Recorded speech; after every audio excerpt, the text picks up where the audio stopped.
I come from a family of 6 kids, and I'm the second to the youngest. My dad was a police officer for the Louisville Police Department. My father was a very loving father, but when he drank, he got mean. He died at a very young age. I was 13 when he died. After his death, Patty's mother went to work to feed her 6 kids. The family struggled financially, but they made the best of it. You know, they didn't focus on what other people had. They were happy with what they had, and they were always welcoming and kind and just fun. My sister and I were close when we were young. We slept in the same bed together, you know, and you had that draw the line, you can't come over this line sort of thing in bed, you know, as sisters do. Her sister, you know, she kind of tucked her under her wing, and she was more than her sister. She was her friend. June 19th, 1982, I got a call in the wee hours of the morning that my sister was in a car accident.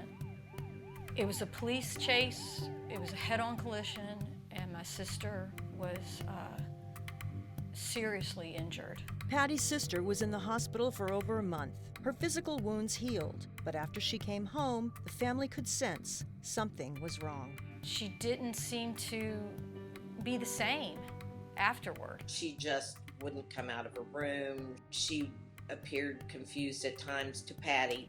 For almost 2 years, Patty's sister struggled with bad reactions to her medications. Finally, her family convinced her to undergo a psychiatric evaluation at the University of Louisville Hospital.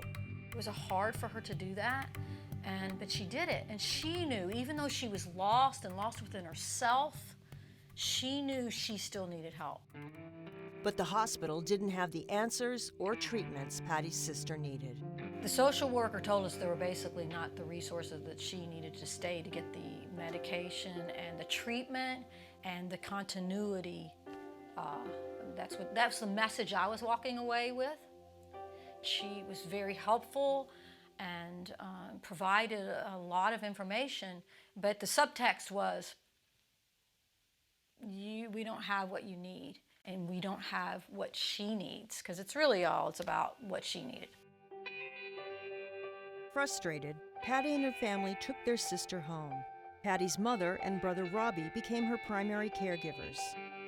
Patty moved to New York City and got married, but still continued to search for answers. Years passed, and the family watched their sister become more and more reclusive. She just kept sliding down to the point where she got catatonic. We knew she needed more help. We always knew that, but 20 years went by. Then, one night in April 2005, everything changed. Robbie called me and said that my sister had been picked up by the police because she was walking around the neighborhood with a butter knife. Patty's sister was admitted to the hospital and put through a psychiatric evaluation. Intensive treatment with new medications began. Then, the miracle they had hoped for. For the first time in over 20 years, Patty's sister was awake and aware. I can't tell you how mind-boggling that is. I mean, the thought of her, one minute it's the early 80s to her, and the next minute it's 2005.